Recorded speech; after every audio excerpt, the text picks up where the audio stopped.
So it spins around, does what it wants to do. I did get some extra accessories. That's why I have you back out here. And now that you know why, the parts are going to be a little bit bigger. What's going on? We feel maybe the most complex is perhaps the micro drill attachment. But the turret, we kind of like the turret because there's just a lot of parts and very mechanical. There's a couple of gears involved. These are all the parts right here that I need to assemble that make up the Levin turret attachment. So it's quite a lot of little parts. Well, I was going to say, personally, I think he's put a couple extra parts in there, even though he's not going to use them to make it look like he's real busy and more important. But that's just my thinking. The indexer lever shifts the cam. The cam makes this move here.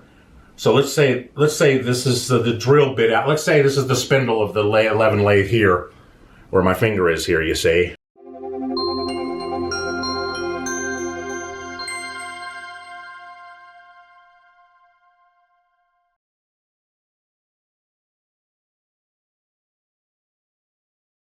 Hello, and welcome back to Shop Adventures 28. I'm Lance. And I'm Patrick. And this week, it just gets a little exciting. I guess it does. I'm going to share some toys I got to buy that Patrick had no say in for once. Right? Yeah, you did. I got some vise accessories that are kind of important. You guys now know why we have them, so that's why I did that, right? Yeah, I think they're neat little tools you're going to share. Yeah, I don't have the leather one, though. Only Fancy Pants has that over here. That's okay, though. Maybe we'll see. Yeah. Okay, so I do that, and I go out to the microscope, don't I? That's right. We shared, because we installed the microscope last week, and we share the use of it for the first time this week. We do. So that's great. That's exciting. And you'll see, it was Lance's idea because, we were talking about how we had to replace some parts. Did you want to talk about it first? Or I'll just tell you what I discovered, even though I'm the guy who takes it apart, disassembles it, and does all the polishing and finishing, inspecting and all that stuff, and testing before I give it back to Patrick. I'm a little shocked at what I found. What the eye does not see, that microscope certainly does find, doesn't it? Oh, it's incredible because, even with our strong loops, it doesn't even compare with the microscope. Boy, with the microscope... Yeah. Boy, we really saw the wear and tear on the gears. It's amazing. It's incredible. So that's why we're really excited to share the microscope with you. That's really going to be an asset. And I just have one more item, and then I'm going to turn it over to what you did this week, because I'm kind of excited about one of the things Patrick did. But what I did this week is I did my best to try to explain, just don't take anything for granted is what I like to say. We're building that, the turret's going to come into play this week, actually, in this week. Patrick saved something for you guys, but never mind. Right. I explain how that works, what it's for, and I've also shared 2 other YouTube channels in the meantime, should you not be aware of what a turret does in production machining on a lathe. That's right. While you're waiting for us, I do share 2 fine YouTube people that I look up to a lot. Mm-hmm. We both do. We both do, yeah. And they're big boy channels, They're them big people there. We're just the little country people out here. Anyway, I share, they can go there. I approve of both of their methods, both of what they do in their turrets, the use of their turrets. They're very knowledgeable, and they do share them on their video, and I'll give you some links below. Right, I'll take care of that. I'll put some links in for that so that you can go see this turret's work. Definitely. Okay, Patrick, what is it you did this week?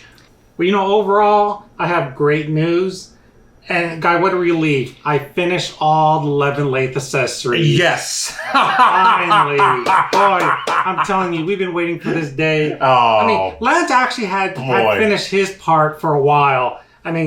So it was actually on me. And I finally said, you know what? I'm going to devote all my time to just wrap up all these Levin accessories and so that we can move forward to the next phase. That's right. Which we'll share. Okay. But what I'm going to share with you this week is when I was wrapping up all the accessories, I saved the best for last, and because I want to share it with you guys, and that's a turret accessory. And I'll get into it later in the video. Yeah. But I just kind of wanted to just share with you guys that we wrap up all the accessories, and I'm going to do a time lapse on the turret just because. It's just it's one of the most unique Levin accessories just because we think it's one of the most mechanically driven accessories. Beautiful. Yeah. I know, I cleaned every part. Yeah. Anyway. It's a lot of moving parts. That's the thing. But that's not what's got me excited. You know what's got me excited, guys? And I hope it excites you as well, as I just said? is that this is the only time we ever see Patrick work this fast, so these time lapse for me are like something I watch over again. It's just one of those things. Sorry. Kidding aside, I love time lapses. They are neat. Yeah, they are neat. You know? I can't leave them. A lot of guys do them, and I love them. Oh, me too. Yeah, it's really neat. And I think you're going to really enjoy it because you're going to see so many parts, and then at the end, you're going to see the finished turret. And it's really neat. So we're really excited. Do you want me to talk about the new thing we're trying with the pinned comments? Oh, sure, please. Is that all right? Yeah. Okay. So we there's no prizes involved yet or anything like that, but we're trying to figure this all out. Yeah. We get some of the nicest, heartwarming, some very great questions, in-depth commenting I've ever seen. And you don't have to, and most people don't. Most people don't get involved in all that. I'm like a crazy man at everybody's channel. I run around YouTube, and I love it, and I belong everywhere from watchmakers to watch producers to watch this to machines that. I comment everywhere I go, even on YouTube's instruction videos. Anyway, I do. And I'm the opposite. Yeah, Pat's been on this thing for 11, 12 years. He's never once commented, but like 2 times the whole life. Yeah. I think it was a friend's wedding and something else. So we're going to pin our best comment of the week. It's within 24 hours after the videos go up. We will pin one video to the top. It doesn't have to be the most technical. It doesn't have to be... Well, it doesn't hurt to be the kindest. I'm just kidding. We're just whatever is either the most informative to help other people. But you're right. It's like the best comment that contributes to the overall community, to our community. And you're right. It could be technical. It could be humor. It could just be something. It's fine. Yeah. We're not. I guess it's our way of trying to encourage. Now, who knows? Maybe one day it'll turn into some kind of an annual prize poll from the 52 top videos. We'll pull one, or who knows what we're going to do. Or every quarter or something. Yeah. Okay. Definitely. We do have one shout out. Do you want to go ahead and open it? Oh, and sure. There's I know because we've opened it. It's no secret. Sure. Because I knew this was coming, and we're really excited to have him because it's somebody we really like, don't we? Oh yeah, I've been watching him when he first started. Yeah. He's a really good guy.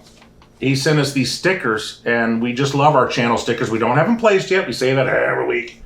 And our channel sticker is in production. It's a-coming. Everything we do's got a twist. Oh.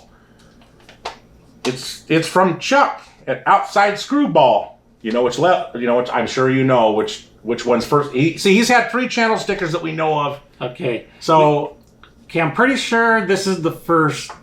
He says, thank you for your support and friendship. Best regards, Chuck. Thanks, Chuck. Thanks, Chuck. Okay. And here it's Outside-Screwball, first of all. Yeah, we think this is the first one, right? That is, I think, the broken indicator. Okay. And then it's... Oh, yeah. Then it's this one. Get that. Does it go that way? Yeah. Oh, yeah, okay, it can. And the latest, which we think's a great... This is what caused me to write him. Yeah. I wrote him and told him, well, isn't that pretty? I wonder what that would look like if I were ever to have one. Sorry. That is how I am. But no, we really like the new logo design. Yeah, it goes with the vintage machinery that you have so well there. This, if anybody doesn't know, Chuck at Outside-Screwball, he has one of our favorite machines, Patrick, doesn't he? Oh, yeah, And I mentioned it 50 times on this channel. I'm going to mention it 51. The 10EE Monarch. Yeah, bring her home, baby. Oh, we want one so bad. Yeah, we'll earn one. One day. We'll earn it. We'll get it. Yeah. We're having such a great time. I just want to do one little closure, I guess. I'm having such a great time. One Pat doesn't know about, so this ought to do things in.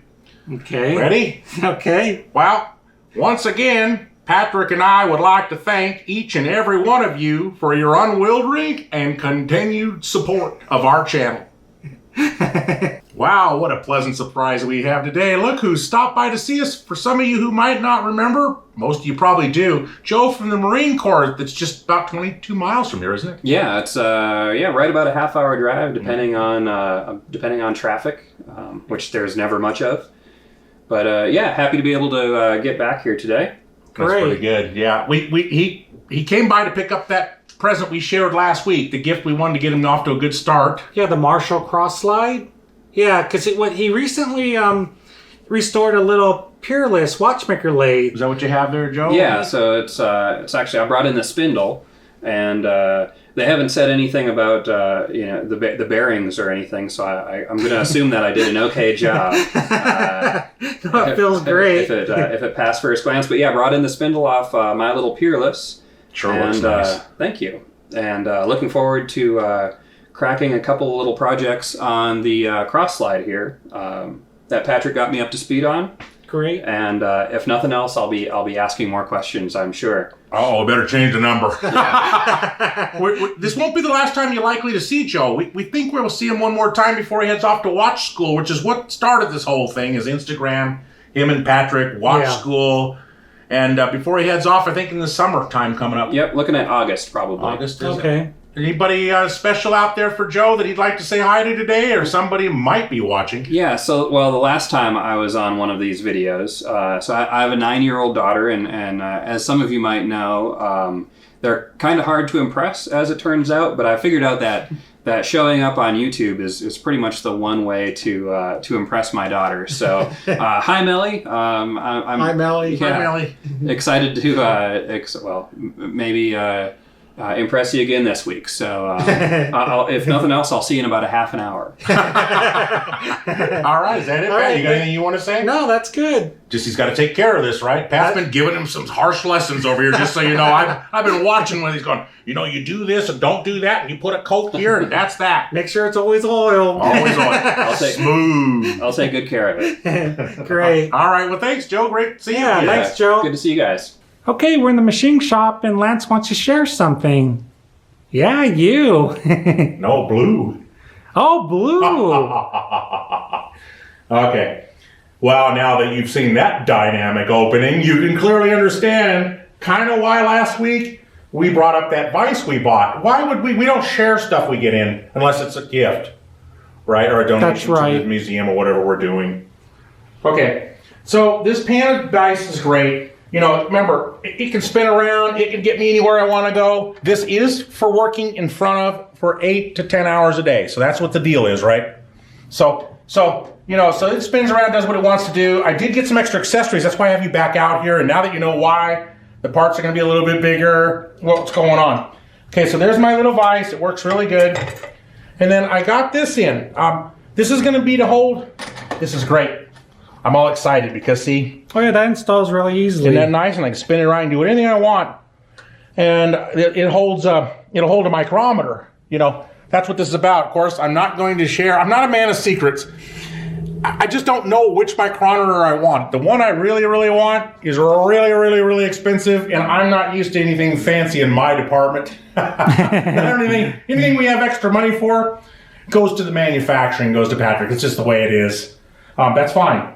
So what I did get along with my vise, is all made in America, is it got new vise jaws.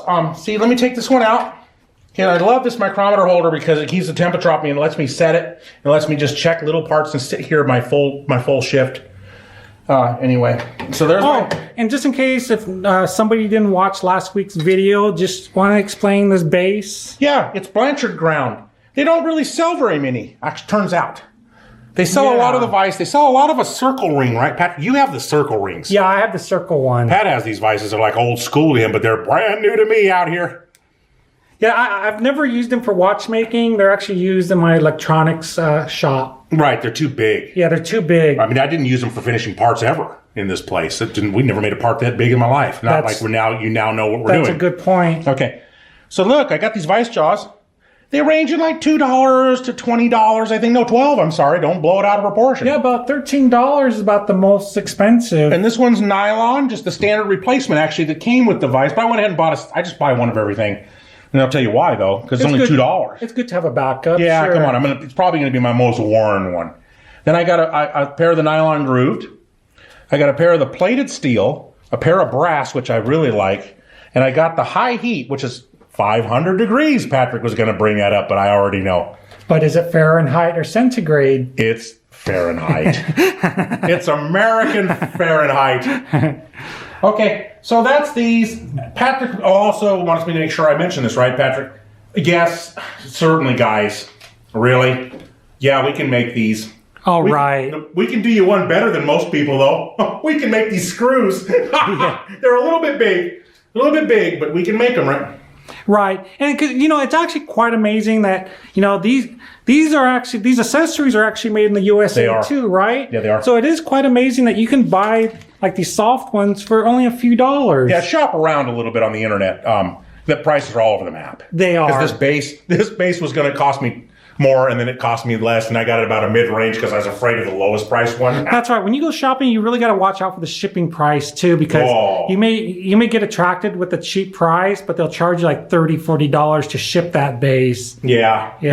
So I just wanted to share my little environment with you. Of course, he's not getting away with it. I mean, I got him out here, Of course, the drawers are opening, and I'm sorry to inform you, this isn't a shop tour, and this isn't a tour box tour. Oh, they are still empty, huh? They're just empty drawers, and I wonder why. I have everything that goes in these. You got to understand, I have every tool I've ever worked with the past 30 years. So, yes, I got plenty to put in here. What's missing is my beautiful dividers, and I'm hoping that Patrick scores me some beautiful bamboo ones. Or something really unique. Yeah, I'm really hoping for bamboo, but I don't want to have them custom made, but anyway, that's... Well, there is a chance that we may even make them ourselves, huh? Yeah, we have we have to. We do have a way to do it. I mean, and I know the wood. Oh, we just hate working with wood. I'm sorry. I mean, nothing personal, but metal's just our choice. Yep. It is. It's just what we know. We are learning to be cooperative. We started with wood tabletops. We didn't have them before. That's what it is. It's not like we hate wood. No. We actually like wood. It's just that, it just gives us problems. And I built this wood standoff. Right, but we just for this anodizing station. Anybody ever notice it says active atom on an anodizing station?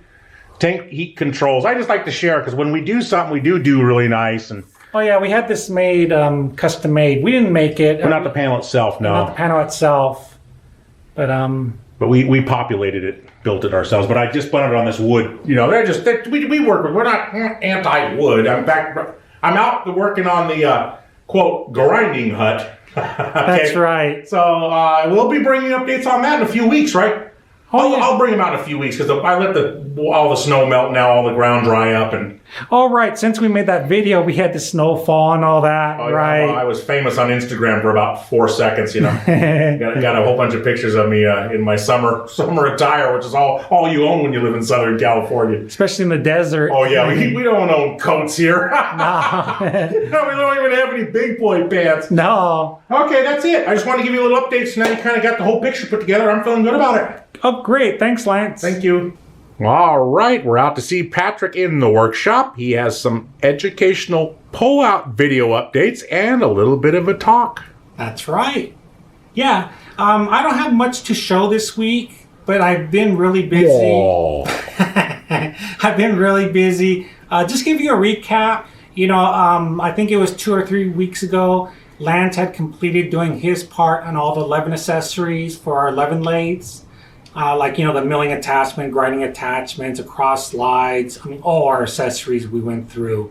Okay, so Lance completed all his end of his, finish. He refinished everything, cleaned everything, reviewed all the parts. We also showed you parts we had to reorder, and they even got polished and stoned. Yeah, parts that are polished and stoned, and then we also got the delivery from Levin. We got all the replacement parts in. So now all the pressure was on me to get everything assembled and adjusted. So that's what I've been focusing on this week. And I actually completed everything except for one Levin accessory, and that's the turret.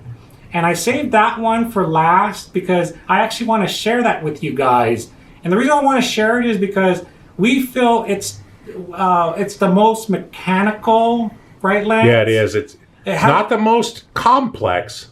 Yeah, we feel maybe the most complex is perhaps the micro drill attachment, but the turret, we kind of like the turret because there's just a lot of parts and very mechanical. There's a couple of gears involved, and it's just a fun little accessory. So we thought that'd be really. I think it's going to film well because of all the mechanics. Yeah, so it's going to be a fun share to see the whole assembly. So I'm going to do that for you, and it's going to be time lapse. So that's going to be really nice. So after we're done here, that's where I'm going to go to, and I'll share that with you guys.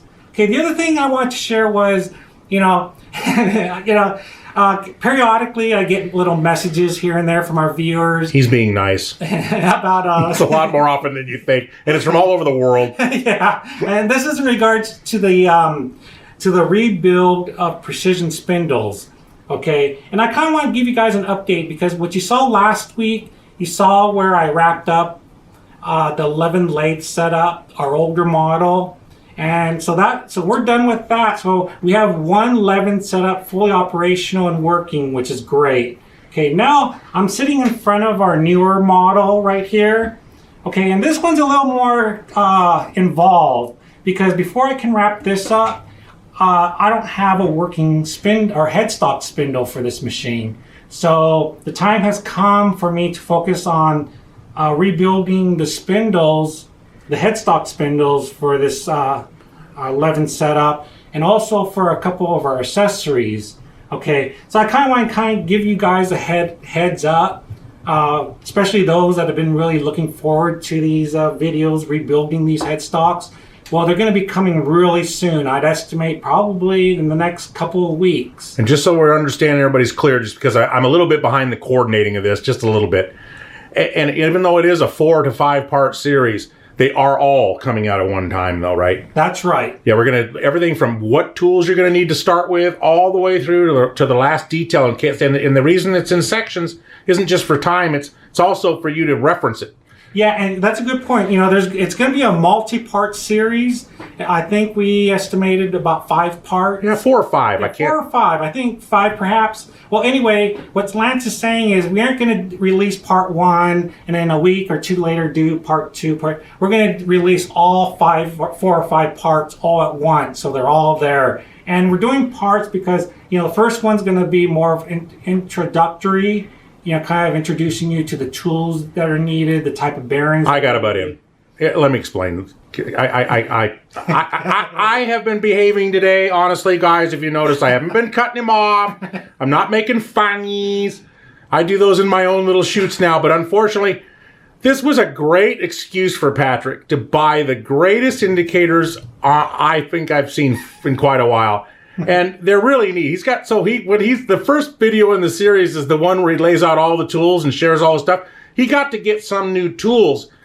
We generally would use the tools we used in the shop, right? That's right. But we'd share those ones in the shop with doing the spindle rebuilds, like when we did this older Levin we did. That's right. Okay, well, but then we realized we really needed dedicated stuff that's calibrated to the latest specifications required. Yes.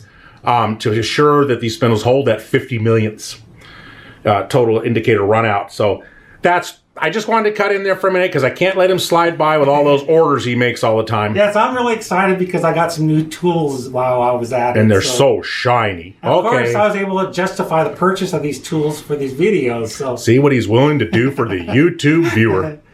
Oh, and I just wanted to add, I wanted to share with you, we're actually part of the video series. I'm actually going to show how to rebuild 3 spindle types, and I have them all here. Okay, the first one's a small little spindle, and this one's actually used for the Levin micro drill press, as well as a variety of Levin accessories like the micro drill attachment, the milling attachment, the grinding attachment, and a few others I think I'm missing.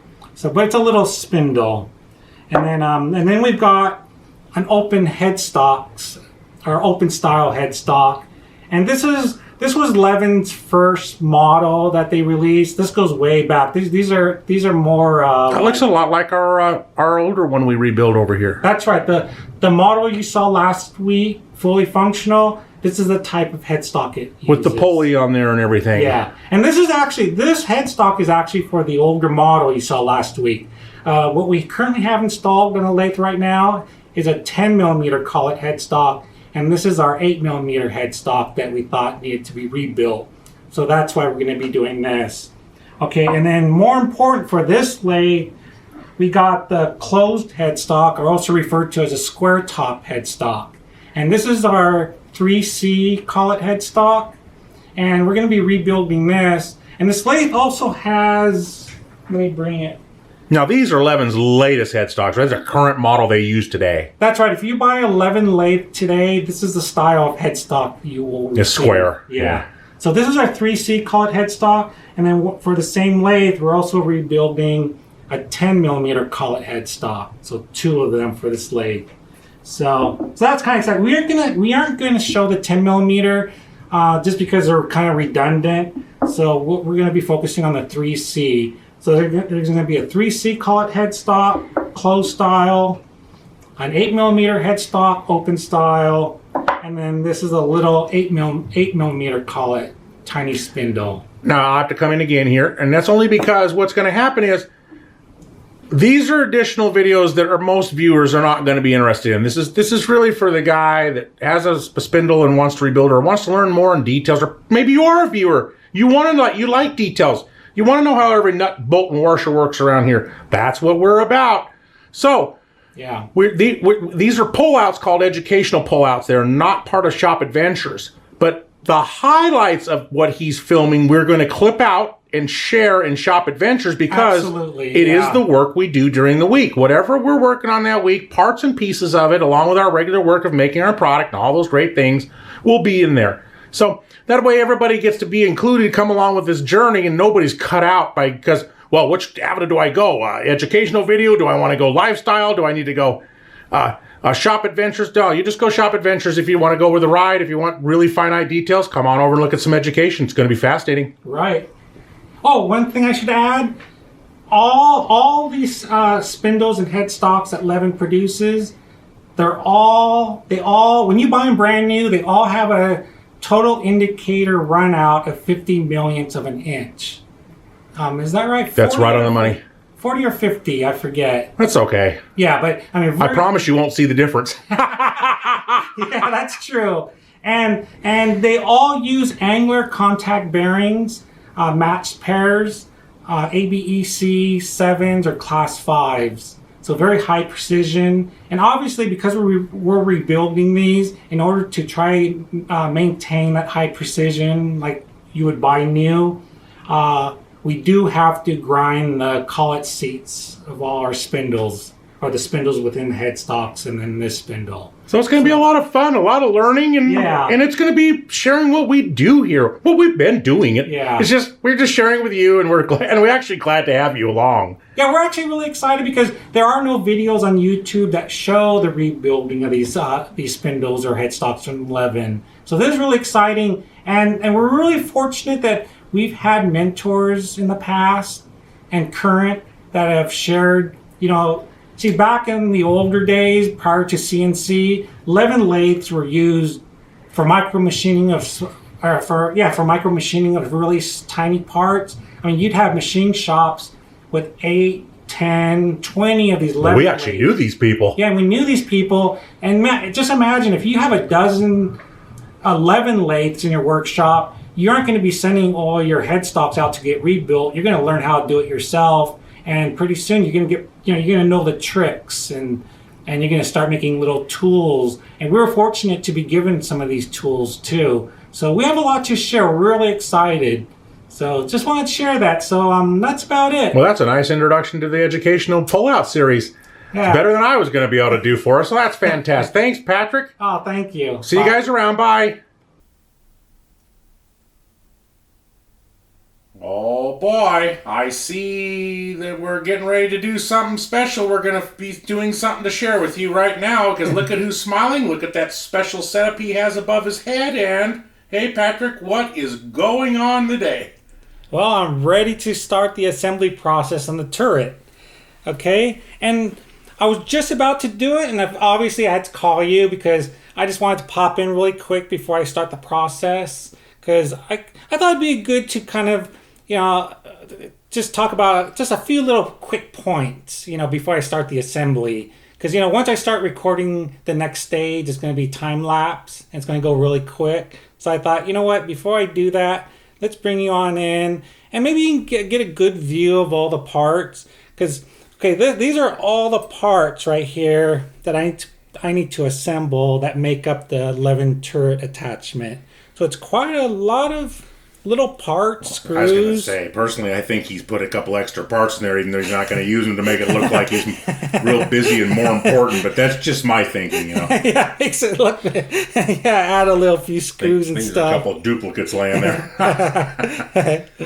But yeah, as you can see, I mean, it involves a lot of parts. It's like we both have explained, it's very mechanical, and that's why we chose this to do last and share it with you guys, because we thought it would just be a fun time lapse to share, because it's one of the most complex, we feel, mechanically, that is. And that's the turret, right? There's a turret. I get a little bit confused with the micro drill, so. Yeah, me too, because that's actually very complicated as well. But in terms of mechanical, we think this is more mechanically involved with the gears and stuff. That's just they got that precision spindle, see? The micro drill, that's really unique. That's really neat. We'll have to show that in use really soon. Right. Okay. Real quick, I just wanted to show some of the parts. Just give you a little recap. When we rebuild, like, this is a good example. Like, when we rebuild this turret, for example, first Lance takes it, he disassembles it, and then he's the one that refinishes all the parts. So he cleans all the parts. I believe you, in acetone, you clean the parts, then you finish them, you stone them, and then once they're all clean, isn't that when you check for wear and damage on the parts? Threads, yeah. Right. And I use the alcohol. What is that we use? Oh, isopropyl. I can never. Literally. There's two words I'm struggling with. Yeah, acetone's very good, but we also use isopropyl alcohol, and we use 99.9% version because we don't like any water content in it. And what's nice about isopropyl alcohol is that it's safe on rubber, plastics. Acetone, you gotta be very careful with acetone because it will literally dissolve plastics and rubbers and all that. But isopropyl alcohol, very safe. So just a little thing there. Okay, I think, Lance, these are the parts. I think I got them all. These are the parts you identified as, having a lot of wear on them. Like these gears, you can't see them. Maybe I'll take. Well, we have a new microscope now that we can share. So maybe I'll show a sample of that. Yeah, because why Lance wanted to replace this is some of the teeth are really damaged, and it's just not. It doesn't give you a smooth operation anymore. So as you can see, we have the brand new replacements right here. Okay. Then also, Lance also identified 2 thrush bearings. And it's just really, like we've always preached, ball bearings. If we're gonna do maintenance on something, we always like to replace the ball bearings, and that's ball bearings, thrush bearings, plain bearings, and so forth. And but you can see this one actually, we really didn't have a choice on this. You could actually see, here's actually the exact replacements of the thrush bearings. These are brand new, and these are actually from Boston Gear, and these are the exact manufacturer and part numbers that Levin still uses today, and made in the USA, so very high quality. But if you look at the replacements, you'll see that the washers are perfectly flat, but then if you look at the used washer, I mean, literally, see where the ball bearings ride, it actually made a groove in there just from wear. So these definitely need to be replaced. Okay. And then basically just 2 sets, a large one and a little small one. And that's really about it. I mean, that's actually really good. Fortunately, all the main components are in really good condition because, it can get really costly, for some of these parts, as, we found out, because Levin keeps raising the prices, every few years. I can't help but notice, that's that new brush technique I put on that beautiful trunnion body there.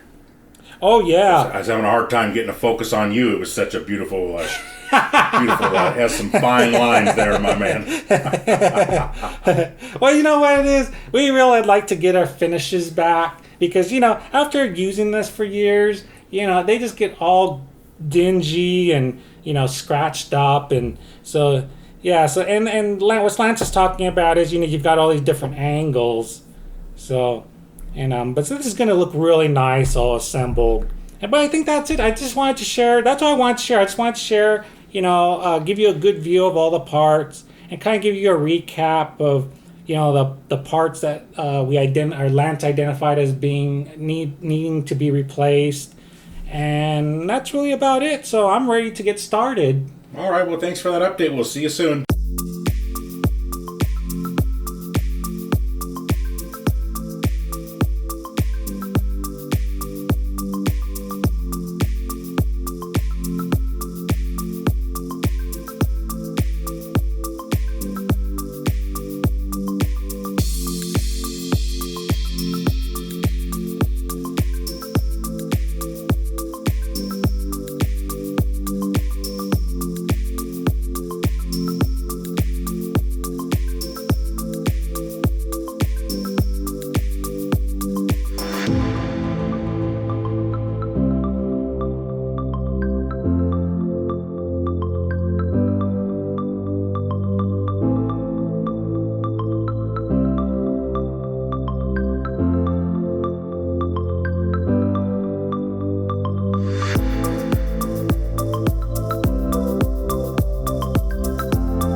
Okay, I see Lance is playing with his new toy. Let's see what he has to say. Hello, and welcome back to the laboratory. Just funny. It's as close to science as I'm ever going to look. Anyway, there's my white coat. Here's our pretty microscope. I'm all over here playing with it, but actually, I'm really going to share some educational lessons today, aren't I, Patrick? Yes, you are. Wow. I hope so. It's going to be a little surprising for me because sometimes when, and especially as a guy who prepares parts and finishes them and everything, what looks really good to my eye, even under a loupe, can be deceiving. Let me share a little bit about that, right? Okay. So, we got some new gears. We got some new gears, and the new gears were for our turret attachment for the Levin Lathe.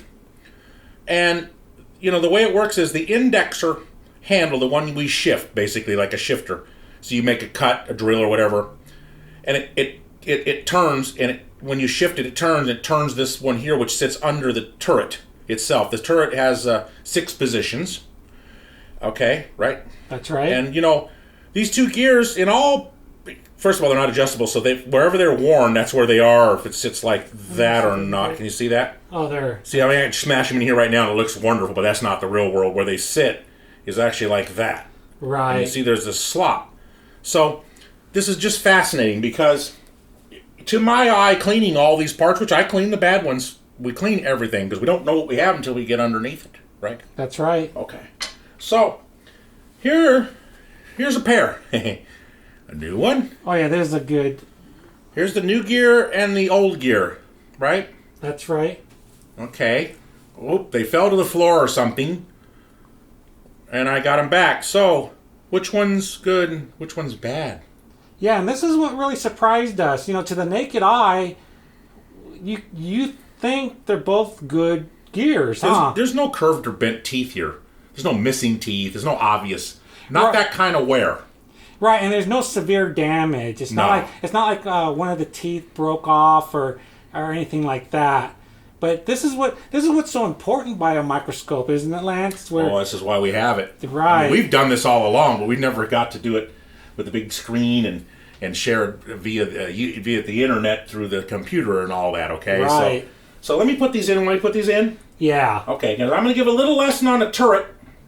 Okay. Let me get in here and see if I know what I'm doing here today. Oh yeah, I can figure it out. Look at this. Wait, let me get a good view. Huh? Okay. Ooh. Okay. Look at this. So, cleaning them and everything, and I do. I get into polishing and finishing. I'm going to tell you, I didn't even know they were that rough. They look horrible. Just horrible. These are from where? Boston Scientific? Boston? Oh, Boston Gear. Boston Gear. Okay. Well, what's funny? Even through a loop, they don't look this bad. No, I cleaned all these. They don't look like that. Yeah. And they're not smooth as glass, but something wasn't right. Well, anyway, so let me get over here. You see, look at my brand new one. As you can see, look at the refined, perfect tooth. You can just see it's healthier. It's likely longer. It's likely sticking out longer here. See it? Oh yeah, that flat right there. See that flat? And look at this. Look at this medieval times over here. It's almost non-existent. Yeah, and you can almost see meshed metal in these slots. You see that? Like where gear has just wore in there. Yeah, it's really. We were so surprised. So there's what you don't realize over time: backlash, slop, slop, slop. So and the smoothness. Yeah, boy, we over time we've talked to you guys how we lost our smoothness, and how we just adjust in our mind and in our efforts, and continuously move forward, right, Patrick? Right. And so you get all this bad hard turning. Remember, that's a very mechanical. The indexer lever shifts the cam. The cam makes this move here. So let's say this is the drill bit out. Let's say this is the spindle of the Levin lathe here, where my finger is here. You see? Okay. See the hole? It lines up. That's right. So you shift the indexer here, and it just rotates on those gears we showed you to the through that cam, through the gears. The gear sits under and turns, but the cam controls the distance. Right. And it stops right there, and it's lined up again with the spindle. So just so anyone who's watching that's not necessarily operated or is familiar with the turret lathe, and I did grow up around a lot of screw machines and stuff like that. I didn't operate them for so much, but I was around them a lot. what it is this is a 6 position. So here's what that means. I can drill, I can tap, we can chamfer, right? We can drill a tap, chamfer, ream. Yeah, ream and that kind of stuff. So you get the gist of it. Now there's 2 more positions on most all turret lathes, and that's up here in the tool post, right, Pat? The tool. Yeah, the double tool cross post. Double tool cross slide. One is the cutoff. So you get an Well, basically, this is as close to production automated production we can give you on a manual machine basis. So one of them we can use to groove, like put grooves or whatever you want to do, right, Pat? Right. The other one cuts off that work piece after it's done, and then you push another piece of material up to a stop, and you lock it again through a collet or whatever you have, and you tighten it again, and you start the process, and you go through the 6 indexers again. So basically, you can do like 8 different little things to this part, each part we do, to take that much of the production run out of the way. So let's say we're making a screw, we'll be able to make almost the entire completed screw right here, right in front of your eyes. Right, pretty much you can make the entire thing with the exception of the slot. Yeah, just can't do the head. Can't do anything there. That has to be a second operation. That's a lot of operations in one setup. There's more to a screw than meets the eye, especially when you start talking about micro machine screws. Yeah. Okay, so that's true though. That's what we have been doing with this machine forever. So you got to realize how excited we are putting this back together right now. Yeah. It's gonna be so smooth, we hope. But anyway, that's that part. So I said to myself, okay, so now we know how the turret works in a production machine shop. If you want to see a turret in operation, I actually know 2 that I trust. Two YouTube searches you can do that are really easy. Chuck over at OutsideScrewball, he's currently doing he's done 2 videos in a row, right? Right. Using his turret on his lathe, and it's beautiful. He's doing a little work on a project for a fireball tool. A nice kid, Jason there, young man, I should say. Everybody's a kid to me these days. Anyway, so Chuck's doing a really good job. He's really demonstrating the machine running well, the turret, and shows you how he can do a production run. He's doing a shoulder bolt, I believe, a little alteration to a bunch of them. And the other person that's done something, which is the guy who made our scribe, is Randy Richards. If you search on Randy Richards in the shop's video collection, there's a lot. He has one in there, right, Patrick? That he makes this on his turret. He uses to make the scribe. Do you have that scribe to share with your little viewers? The one oh, there's where you hide it. Really? Here, I got him in. I just to share with you. Yeah. See, Randy makes these on a turret lathe. Yeah. So that's we're partly to educate here. And you think Pat and Lance got up one morning a couple decades ago when we bought that Levin turret? No. We didn't get up one morning and decide we knew how to turn it on and make it run. All right, let me get it good. There's my book. We haven't opened this for a while. This book's dated 1952 or something, right? Yeah, I think it's when I open up the front, I think there's a signature and a date of how old the book is. Yeah, 1952. That's when this was signed. It's probably older than that then. Oops. Right? Oh, there we go. Yeah, so it's a really old book. And I just want to share that we didn't just get out of bed one morning and become experts in micro machining. Actually, as watchmakers, there's something you need to know. We have to read a lot. This is nothing. This book and its thickness is absolutely nothing in the reading world of watchmaker, right, Pat? Right, and you bring up a good point with that book. If you notice, that book isn't on a micro level or a watchmaking turret. It's on. See, if you look at that large machine, it's a lot. Yeah, these are really large turret lathes. These are big block turrets. I've seen. This is what I'm familiar with when I grown up. Right here, this big turret. Right. See, that turret index is like there's no tomorrow. Look at the size of that lever. Okay, we're not making or running anything like that. But this is how we learned. We read this, we studied it, we bought the Levin attachment, and we put it on our lathe, and it really helped because we didn't start out with a production tool like a fancy turret. There's no way.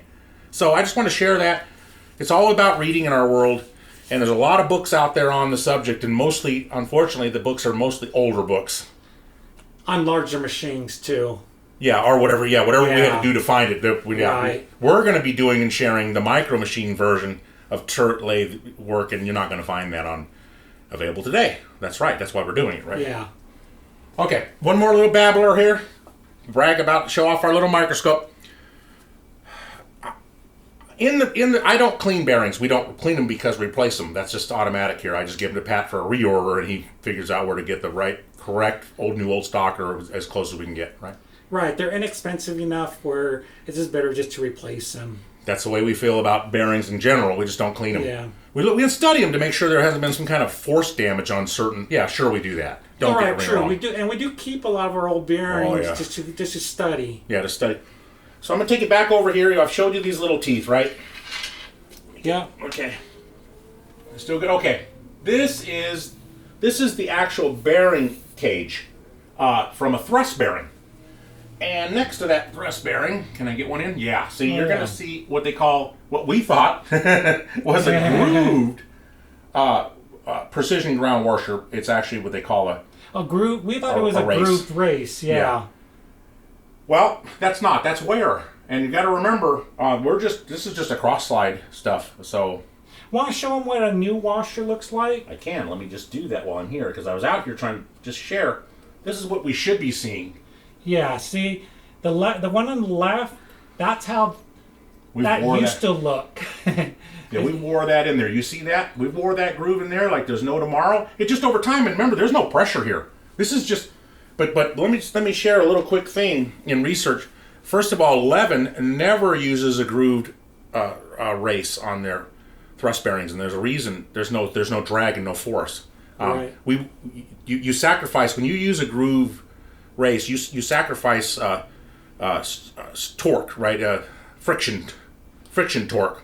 Right. There's a lot of friction involved when you have the groove. Yeah, because you got that ball bearing in a much more circumference roll area. Right. As opposed to a point. You're forcing that ball bearing to ride in that groove, but what you get is higher speed and higher load. Yeah, it can handle it. Right. It can take a lot more load than this is going to take. But again, Levin doesn't use them. We don't use them. We thought that's what we were going to need to order, and we use the low force torque. That's the lowest. We don't get any friction in ours. So it's for cranking our handles. We want to keep that. It's all about making these smooth. Well, we certainly know now why some of these handles weren't turning so smoothly with the lead screw anymore. Good heavens! Look at that. That just tells you how those ball bearings. And look at how wore out those ball bearings. Let me come back one more time. Oh sure. Let me just share this tragedy. Look at. If you can, I know the camera may not get it, but guys, this microscope is telling us a lot. It's getting it. Right? Yeah. This microscope's really telling us a lot, huh, Patrick? Yeah, we didn't know even the ball bearings, look how scratched up they are. They're scratched, they got funny flats. I'm not sure they were even turning correctly anymore. No wonder. And when you're dialing in, let me just come back to me because I want to do my hands and all that. When you're dialing in on those little fine machines like we're going to be doing, and you're going to get to see this all running, that's why we're sharing this so you know what went into this. If it gets a jerk like that, and the cutter's right there, and the little fine piece of material is out there, maybe we're making a screw, it's gone. That's it. It was it right there. It just broke it. It bent, it snapped. That's that easy. So that's why you hear us go smooth all the time. Well, we're doing that because we really want to share and emphasize how smooth really has to be when you're working with micro machining on the manual scale, because it's all about feel, it's all about touch, and it's just about having a good eye, right? That's so right. That's it. Is that it, Patrick? Have you tormented me enough out here in my laboratory coat? No, thanks. We really appreciate it because, even for us, before we started filming, we were really surprised by what we saw. And it's nice to be able to share it with you guys. Yeah, for the first time, we're so happy to be able to share these close-ups with you. Yeah. We're going to do it a lot more often. Oh, check it out. You're going to see some of the most awesome stuff. All right, thanks, guys. Okay, thanks. Bye. Bye. Thank you so much for watching. Please like and subscribe. And if you leave us one of those comments, maybe we have something we can answer. We will never leave a question unanswered. Thank you.